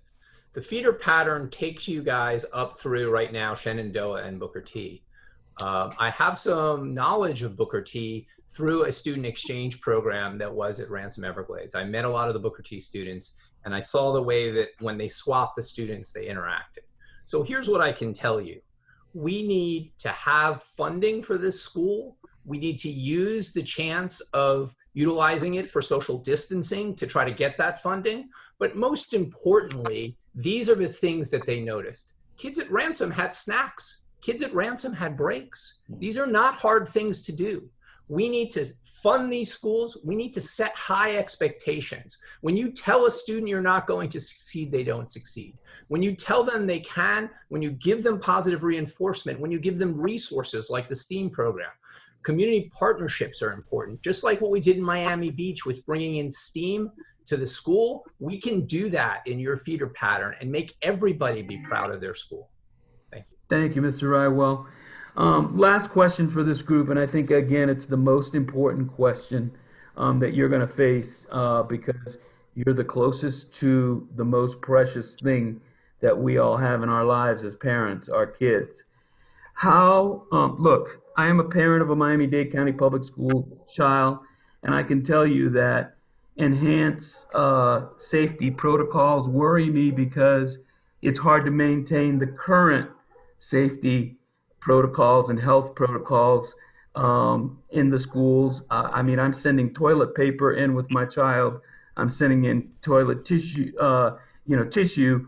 I can't imagine having to send in, gel, shields, and other things. What will you do as school board member to assure your district that these kids are safe to come back in the schoolhouses, and that you're going to make sure, since you're the governing authority, you're going to make sure that what staff tells you is happening on the ground floor level is really happening? Let's start with Mr. Rywell.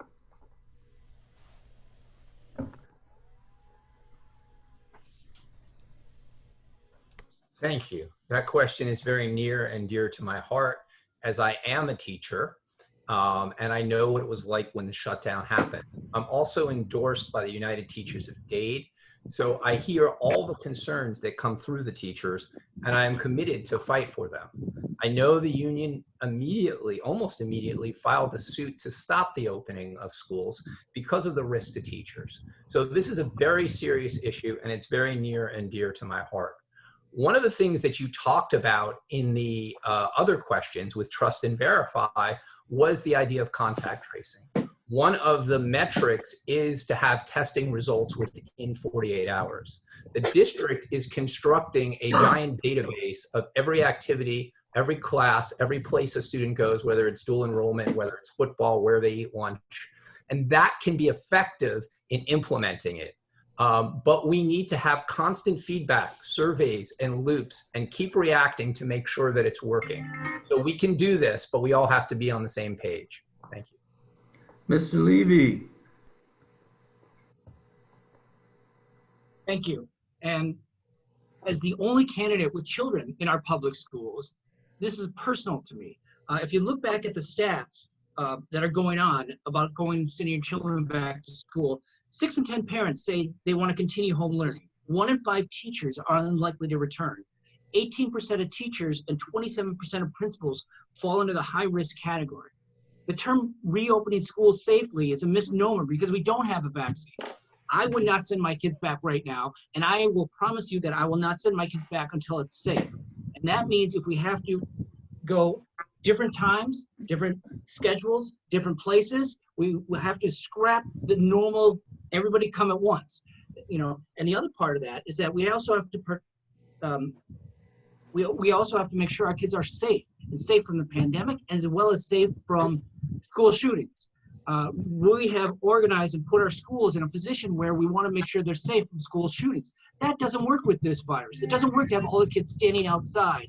So we need to revamp everything. And I'm the candidate who was elected feeder pattern rep by Miami-Dade County PTSA. So I know what's going on in all the schools, not just one school. And I will make sure our kids are safe. Thank you. Ms. Gomez-Bogomolni?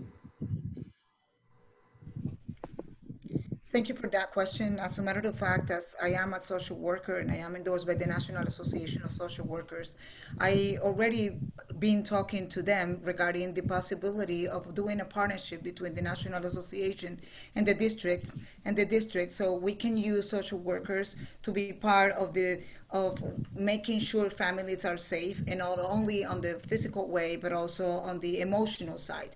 So as we work together with social workers and clinicians, they can be also making calls, making follow-ups, and making sure how the kids and the families are feeling by going back to school once we are back. So we have more than 4,000 members in the National Association of Social Workers, plus others partnerships that I already been trying to accomplish with some of the universities to do this job. Not only through working together with the district, but also because they are willing to donate their time. Thank you. Thank you very much. Dr. Bild-Libbin? Thank you. I think with this question, parents are really between a rock and a hard place. The truth is, from a psychological standpoint, both the American Pediatric Association as well as the American Psychological Association are already beginning to give us results of the toll that the school closures are having on our children. And besides the achievement gap that is going to happen, there's a lot of social, emotional backtrack that is going to be happening that we're going to have to deal with the schools open. At the same time, we're having a life and death risk on the health of the child and or the family, because we're also getting research of how children over 10 are able to transmit, and even under to a lesser degree. So I think that there are no guarantees, no matter how you slice it. And we have to make sure that whatever it is, when the schools reopen in stage 2, that we are able to get feedback from the students and from the teachers, and that every family has to make their own decision in terms of what the risks are for their own family. But let's face it, many families really don't have that choice. And so the feedback of the students and the teachers to the administration is what's going to count. Thank you. Thank you, Dr. Bild-Libbin. And Ms. Baez-Geller? Yes, so as a teacher in the classroom, I'll tell you, we're having this conversation very late in the game. We're 2-3 weeks from opening. This is a conversation we should have been having in March when we first broke for distance learning. But in terms of reopening, we need to be talking about that now, even though we're not in phase 2 yet. So as your future next school board member, I'm going to be reviewing the protocols and ensuring that every little piece of the technicalities of the routine of what I know firsthand is happening in a school, that we're dealing with those one by one. I'm also going to make sure that we are enforcing many of those guidelines that are going to be coming down, especially in how we're going to manage interactions within the building and how we're going to manage conflicts that arise. For example, what happens if somebody gets sick? Does the whole wing of the school go into quarantine? We don't know. So we need someone that's going to enforce these. And as the union steward in my building for the past 5 years, that's what I've been doing, is enforcing and ensuring we hold people accountable. Excellent. Thank you very much. I am going to, since we are moving a little slower than anticipated, going to move to the audience questions, because we did have questions submitted prior and during this event.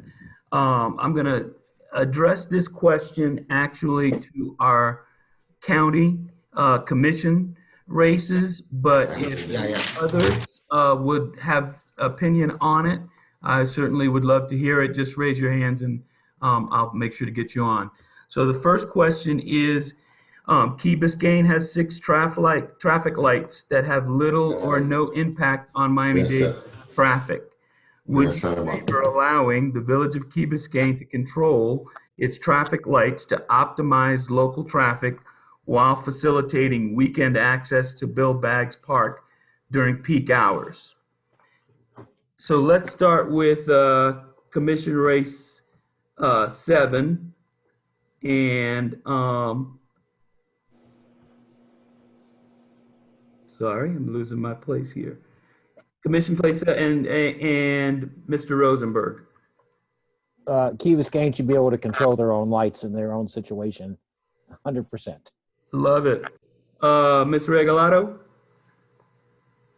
Well, for those of you who remember all the hard work that my dad did at the city of Miami to get the lights in front of UTD, shout out to Ernesto and Chaling. It took us years to battle the county. So of course, I'm all for municipal control of these lights. It is so difficult to work with the county, and for our Key Biscayne residents, remember, you know, for 38 years you wanted a high school. I expanded Mass Academy. We did it with the help of the village. Mayor Lerner. So as the former president of Miami-Dade League of Cities, the cities having their own sovereign ability to control with what is within their boundaries has always been critically important. So yes, I would absolutely support Key Biscayne and every other city in the district for their ability to control local traffic, even speed limits, speed bumps, whatever it takes to get their own neighborhood under control. Thank you, Mayor Lerner. Mr. Diaz de la Portilla. Yes, I would defer to the commissioners in District 7 or the candidates in District 7. That would not be in my district. I'm in favor of local control. I'll let the city handle that. And Commissioner Higgins? Yes, I think it's very important, particularly with traffic signals, that we get input from the neighbors. And fortunately, the county has just approved a very large purchase to make smart signals. So hopefully, even if we're still stuck with a few of them, they will be computer programmed to respond real time, not just to cars and traffic, but also to pedestrians and cyclists. All right.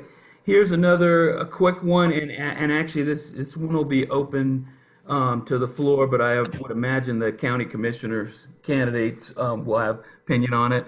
What actions would and could be taken to get homeless people off the streets of downtown Miami? Why aren't social services getting the homeless the assistance they need, such as mental health care and housing? Let's start with Commissioner Higgins. Yes. As a resident of downtown, I, like all of you, realize that the homeless population in downtown is chronic and chronically unhoused, and many of them have drug addiction and mental health problems. So we're really looking forward to next year to opening Judge Leifman's facility, which will allow people to get mental health and drug addiction problem while being housed. That being said, I personally believe we are at a stasis with what's going on with the Homeless Trust. And I think there's a real opportunity as we get a new county mayor to begin to look at how do we do zero-based budgeting with those funds, and how do we look at what other communities are doing so we can be doing something differently and more effectively. Thank you, Mr. Diaz de la Portilla. Yeah, I mean, clearly downtown Miami has become a magnet for the homeless. Commissioner Higgins hasn't done anything to address the situation in the last 2 years, and it's gotten worse during the COVID-19 crisis. So I think one of the issues is not misspending CARES dollars on, slush funds for taxi cab industries and stuff like that. I think we need to focus it on the homeless. So I would actually redirect those dollars. I would put $2 million to relocating the homeless and share the burden with other cities. Have memoranda of understanding so Miami is no longer the magnet for the homeless. Talk to other cities that are nearby and further away, which actually they're coming from those cities. They're coming from unincorporated Dade. They're coming from Kendall. Let's create a memoranda of understanding with all of them. Share the expenses with COVID dollars, relocate them to rid downtown or improve. We're never going to get there right away, but we need to address the problem. It hasn't been addressed. Thank you. Come on, Eddie. Thank you, Mr. de la Portilla. Mayor Lerner. So I think the term limits are going to give us a tremendous opportunity at the county for new leadership, not only with the mayor and the commission, but entities such as the Homeless Trust. I think that there has been a lot of digging in the heels and only solving the problem one way, and it's that way or the highway. That isn't working. So it's time for a new look and a more collaborative effort. And I agree, Judge Leifman's initiative with the mental health services and court and programming will give us an additional opportunity to help provide the rehabilitation that is really needed. Thank you. Ms. Regalado? Yes, I served on the Chapman Partnership for 7 years. That's the arm of the Homeless Trust that deals with children and families. And I also work with Lotus House that do a tremendous job with women that are abused in the homeless spectrum. The homeless that we're talking about here is 432 to 442 that we know have needed the Leifman projects for over 10 years. Miami-Dade County finally moved on that when the state said they were going to take it away. So yes, we need to be more proactive. My dad did the bathrooms. We've been working with the DDA on the homeless issue for years, but now is the time to really move forward and make a decision on mental health. We've been promised the Leifman project for a decade. And we need to work with the municipalities and obviously deal with Pottinger. For those of you who live in the urban core, you know that Pottinger is the issue. The city of Miami attracts homelessness because of the Pottinger. So, thank you. Mr. Rosenberg? I would go meet with the directors of the Homeless Trust, find out what's been working, what's not been working, what they need. They have plenty of money. I'd like to find out what the roadblocks are. And sometimes it's like when you play Scrabble, when you have bad letters, you throw them in and you draw again. So I think we need to rethink what they're doing for the parts that aren't working. I'd have to hear it from them. Thank you. The last public question that I have here is about green space, and actually I hope our school folks, candidates, can answer on this.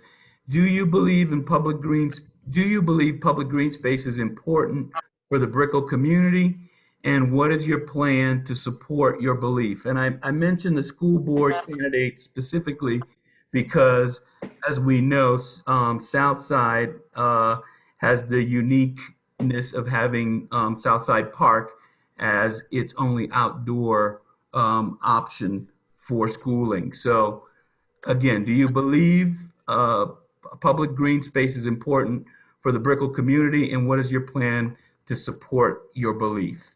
So let me throw this to our Tallahassee folks first, and then I'll walk down the races. Senator Jose Javier Rodriguez, you there? I know you live in the area. Yeah. So repeat the question about important green space.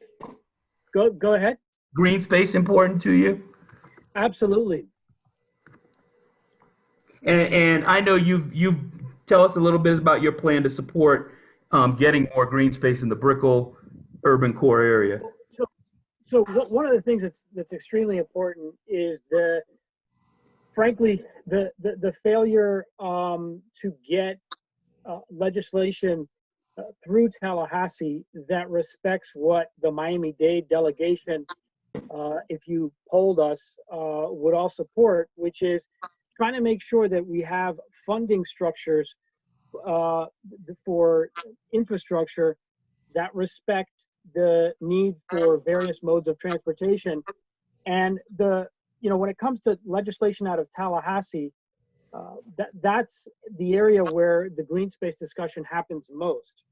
Number one, it comes on making sure that the funding streams we have for infrastructure and transportation account for the need to have more green space and not simply more asphalt everywhere. That's number one. And number two, thank you, Senator. I'm sorry, I got to cut you off. Making sure that we're not legislating from Tallahassee, but as many candidates for local government have said, to make sure that the decisions are made. Thank you, Senator. Thank you. Ms. Garcia, same question. Parks, public space in the Brickell urban core area, and how would you support it in your role?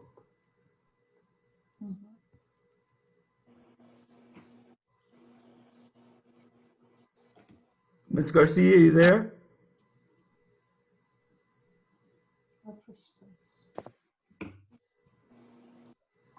I can't hear you, Ms. Garcia. Gotta unmute yourself. Here you go. I don't know. There you go. Anyway, so I think there's obviously an understanding of where the ball is dropped. And I think that if you can point out the problem, you can also come forth with a solution. Obviously, if this is something important to the area, why hasn't it happened? Why does it always continue to be a blame in process from re-election process to re-election process? I think that the 2020 legislative session was actually quite successful. If the incumbent was not able to follow through, even though he was able to follow through with one of his environmental conservative concerns, I think that it is a concerted effort for all elected officials to make sure that things are consistent and that things follow through. The most important thing right now, I think, for Brickell is sanitation, safety, and obviously financial recovery, whether it's homelessness, whether it's the businesses that are indoors that need to go outdoors so that they continue to survive. Those are the issues, and we need to find concise, concerted solutions. No more blaming. Thank you. Representative Duran, and again, you live in the area, and I know you're a fan of green space. How can you help the urban core and Brickell increase and maintain our public green space? Sure. So this is an issue that we have for the last 4 years have been going up to Tallahassee and securing funds. Each year I have sponsored the Miami-Biscayne Bay Walk. I work with Downtown Development Authority. I work with our homeowners associations, and we've been able to bring several $1 million to work on what would be a urban trail, a waterfront promenade that connects Brickell, downtown, and Edgewater, creates a space where we can have safe traffic transportation if you're riding a bike, if you are walking. And it also does this, it's a critical piece to this, is that it creates a buffer of natural buffer in terms of sea level rise, in terms of flood surge, but also runoff. You know, we have a lot of roads, we have a lot of parking lots that are up against the river that run off into our river, that run off into our bay. This is a project we have been working on over the last several years. The governor is the one who vetoed it last year and this year as well. We keep fighting to show him the importance of green space and more like this one. Thank you, Representative. And I'm gonna have Ms. Baez-Geller, if you would. Again, as I mentioned, Southside is unique in that it does use public park space, public green space for its outdoor activities, and especially during this COVID age, if there's going to be any outdoor classrooms, it's the only consideration for it. But what would you do from the school board to help support public green space in the Brickell urban core area? Okay, thank you. Green spaces are part of a balanced education. There are numerous benefits to having our students out, getting fresh air, being active. It's good for their health, their mental health, and it's good for increasing a positive atmosphere in our schools. So we want to make sure that in moving forward, green spaces are included into all of our plans for our schools, and where we don't already have them, that we are including funding for green spaces as part of it. For example, Miami Beach, they've developed parks, the Miami Beach Convention Center, and it's part of our school culture to go out there, of course with permission, but to walk across the street and use that park. Similarly, North Bay Village, they just created a green space that they're gonna be using the whole community, and it's become a central part of their community. And so incorporating green spaces fiscally, but also mentally and for emotional health also is going to be a huge difference for Brickell. Thank you very much. Dr. Bild-Libbin?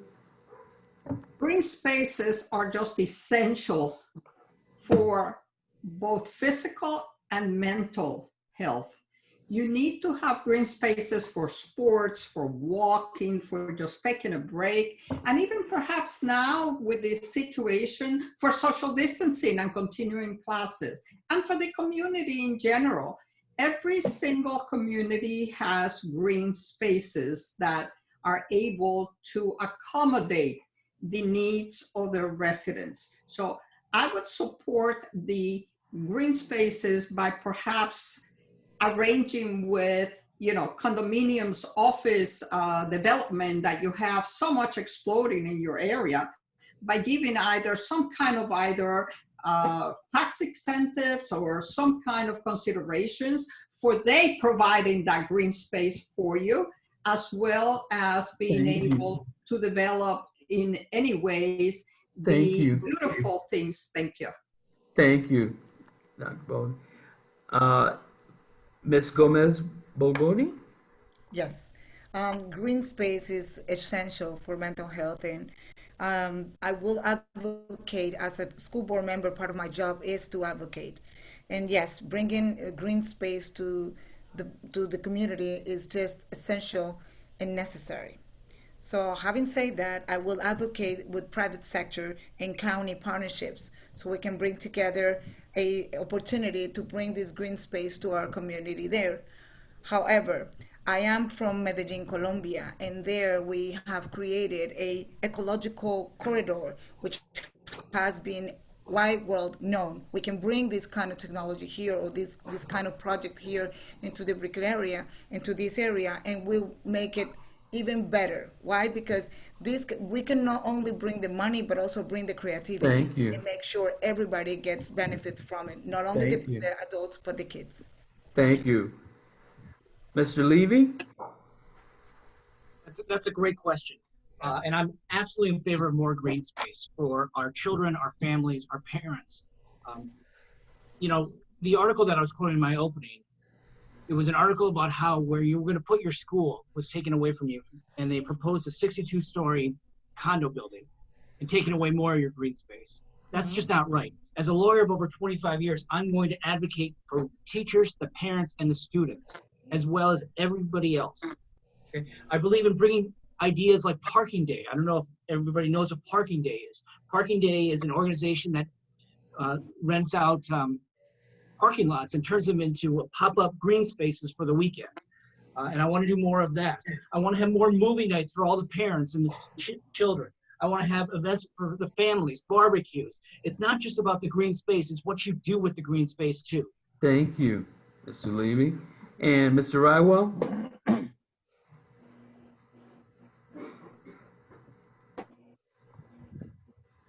Mr. Rywell? Yes.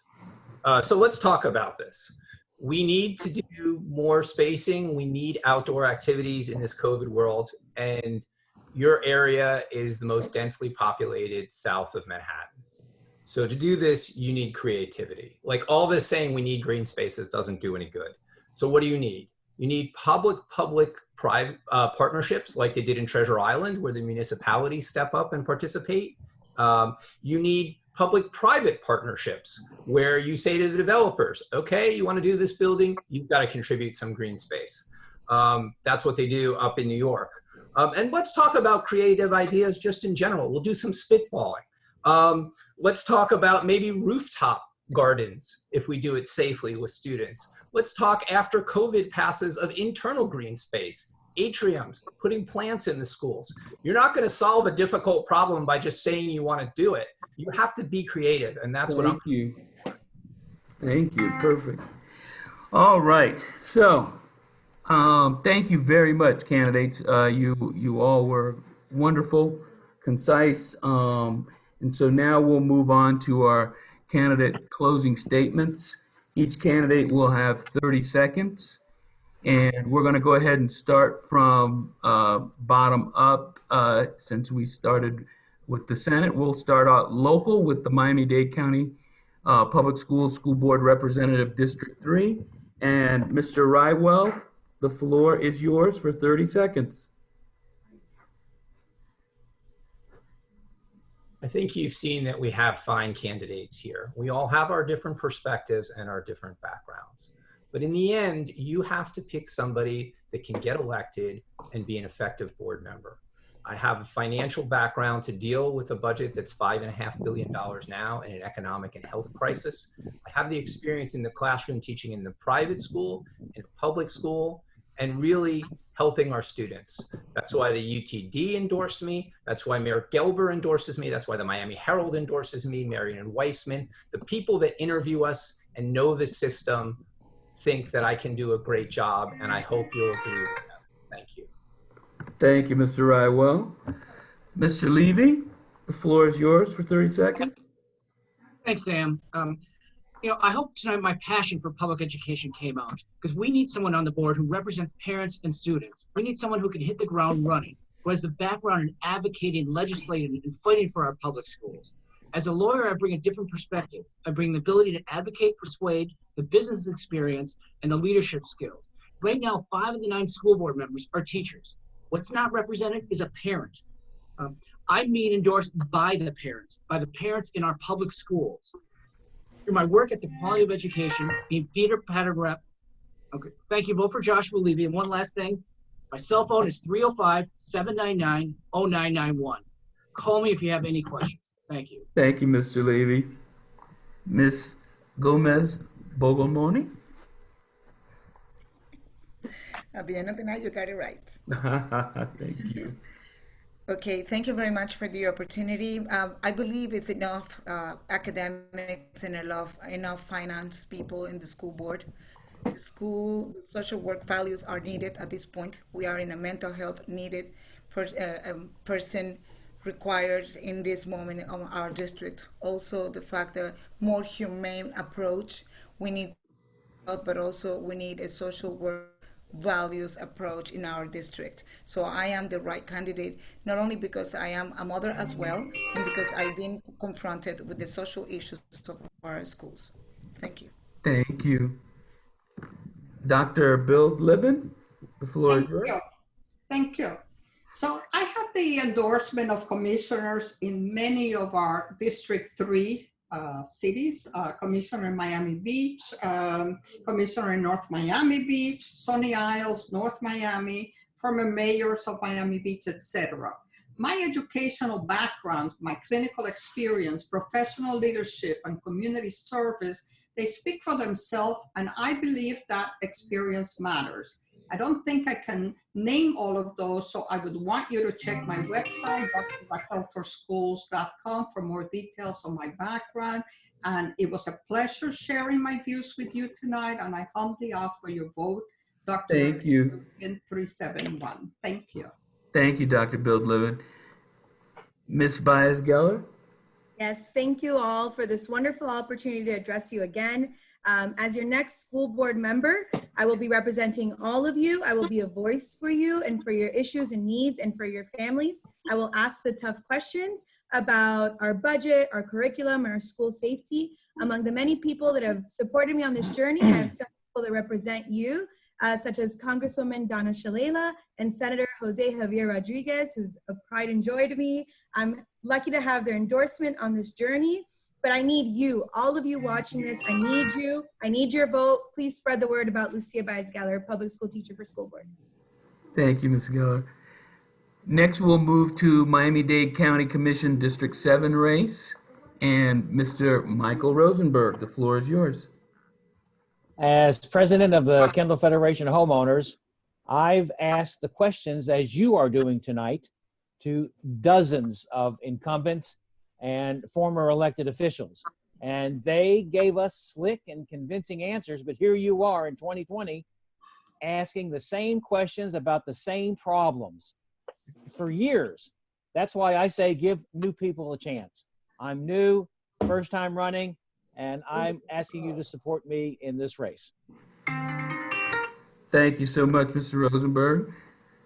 Mayor Lerner, the floor is yours. Thank you. So I've been a proven leader at the state and local level. And because of that, I've been endorsed by the state legislators who, all of them who represent District 7, Senator JJR, Senator Tadeo, Senator Pizzo, Representative Duran, Representative Javier Fernandez, also SAVE, Equality Florida, Sierra Club, Florida Conservation Voters, AFSCME, Teamsters. So I would ask for your vote on August 18th. Thank you very much. And Ms. Regalado, the floor is Hi, yours. first of all, thank you all for attending. I know many of you are working parents like me, and it's difficult. If you see my kids in the background, it's getting late. But listen, I would love to be your county commissioner. I represented you on the school board in very difficult times. You know, we found money. I sued BP. I restructured the Value Adjustment Board. I have a ton of endorsements, including the Miami Herald and our firefighters, but I won't bore you with that. I stand on my record and what I've done for the urban core. You know that in me, you will have someone that will get it done, that can get the other 6 votes. So if you need my information, it's on there, and please vote 344. Thank you. Thank you, Ms. Regalado. All right, we'll move on to Miami-Dade County Commission District 5 race and Mr. Rainier Diaz de la Portilla. First of all, I want to thank Mr. Sam Joseph and all the folks who put this together. Bottom line, born, raised, educated, and from this community. I am the best representative for this community on the county commission. I grew up going to Brickell, a mile away from Brickell, hanging out at the 4 Ambassadors, jogging along the bay. I know this community better than my opponent does, and who better to represent the community than somebody who knows the community. I will not allow any more slush funds to be created and misspent like drunken sailors that the county has. I will address the homeless issue in downtown and in Brickell, and I will fight for our community with the experience and knowledge and professionalism as a lawyer of almost 20 years that I have. Thank you, and I ask for your support. I don't need the endorsement of anybody except this community. Thank you. All right, and we'll move on to Commissioner Eileen Higgins. Thank you so much, Sam. Let me just tell everyone, I'm going to tell you the same thing I told you 2 years ago when I asked for your vote then. One, I promise to listen to both sides of every issues, but I will be making values-based decisions that I think are in the best interest of the residents of Miami-Dade County and District 5. And I will never enrich myself nor any member of my family while making those decisions. It's a joy. I think you know that. It is a joy for me every day to work on your behalf to make this place we call home better. And I would be honored if you would select me again. Excuse me, did you hear me? Did you hear my closing statement? All right, we'll move on to State Representative, District 112, and State Representative Nick Duran. The floor is yours. Thank you, Sam. Thank you, Abby, and thank you, Ernesto, and thank you all, the residents in the Urban Core, for tuning in, leaning in, and asking some great questions. It has been an honor representing this district for the last 4 years. There are monumental challenges in front of us. Time is of the essence. I believe we need leadership. I think we need experience. You need somebody who's ready to roll up his sleeve, who has work ethic to take on the challenges of our sea level rise, to take on issues related to environment, to take on the issues related to our homelessness and mental health access issues in our education system. I will continue to do that, and with your vote, I can assure you, you will have access and you will be able to hear and learn from somebody. Representative Duran. Thank you, Representative. We'll move on to the State Senator District 37 and Ms. Ileana Garcia. The floor is yours. Thank you so much. So with that said, for me, it's vital relaunching Brickell and just District 37 in general. I think that the most important thing is that we maintain personal freedom, but we also have the assistance of personal and public servants. Safety and sanitation is essential. I think that positive reinforcement on behalf of our publicly elected officials is vital. Not fear-mongering, not uncertainty, not blaming. Solutions, common sense solutions, leaving aside political ideology, is what I come to offer to District 37. Thank you, Ms. Garcia. And last but not least, State Senator Jose Javier Rodriguez. The floor is yours.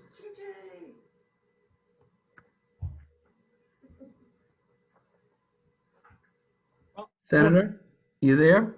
Jose Javier, it's an honor to address friends in the Urban Core. You know me, you know my priorities, you know of my success working across the aisle on topics like climate change, condo reform, public safety, but you also know that I fight for us on public health, healthcare, local control, protecting the environment, public schools, clean energy, civil rights. And you also know that constituent service is central to my service from issues ranging from FDOT to unemployment. So please vote Jose Javier and reach out to everyone here and ask them to do the same. Thank you so much. I appreciate all the candidates, the time that you put into this, and the effort. Your staffs have all been wonderful. It's really, for us, been a great opportunity to learn more about you and what you will bring to the Urban Core. I encourage everyone to visit the BHA and the Urban Core Community Coalition website and our calendar. Some big things coming up. Obviously, the election is coming up on August 18th. Get out and vote. UCCC will be putting out a new publication. It's an inaugural edition of the Urban Core News, and it will be featuring articles by a lot of our candidates today, along with some other voter information. So look for that to come out on August 10th. 18th is the election.